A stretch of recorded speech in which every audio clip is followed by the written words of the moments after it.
बिस्मिल्लाहिर रहमानिर रहीम नहमदुहु व नुसल्ली अला रसूलिहिल करीम।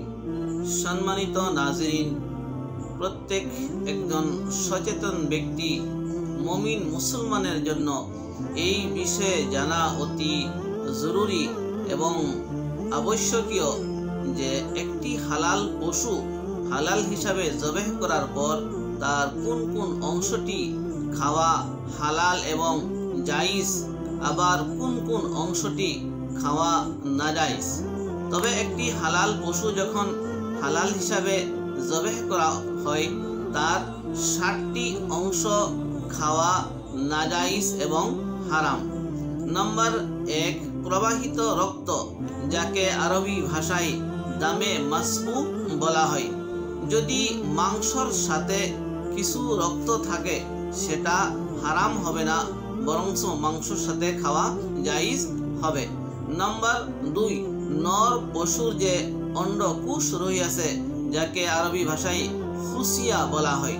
নম্বর 3, চামড়া ও গোশতের মাঝে সৃষ্ট জমাট মাংস গ্রন্থি যেটা রহিয়াছে যাকে আরবি ভাষায় গুদুদ বলা হয়।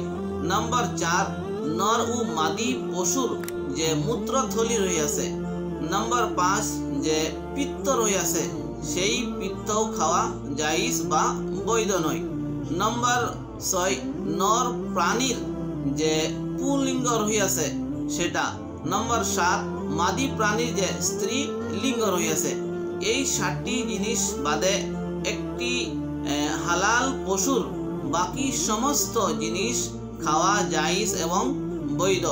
হাড়েই হোক বা মগজেই হোক বা নারী ভুঁড়ি সাফ করার পরে তাকে খাওয়া শরীয়ত মতে জায়েজ রহিয়াছে।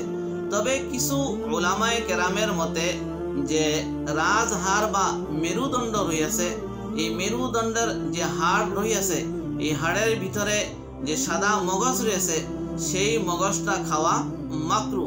তবে সেই জন্য সেই রাজহাড় বা মেরুদণ্ডের ভিতরে যে সাদা মগজ রয়েছে সেটা না খাওয়াই অতি উত্তম।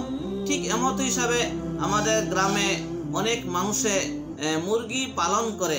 যদি মুরগি খোলা হিসাবে ঘোরাফেরা করে আর পাক নাপাক সমস্ত জিনিস খায় তাহলে 3 দিন বেঁধে রাখে তারপরে খাওয়া উত্তম, অন্যথায় মাকরু হবে।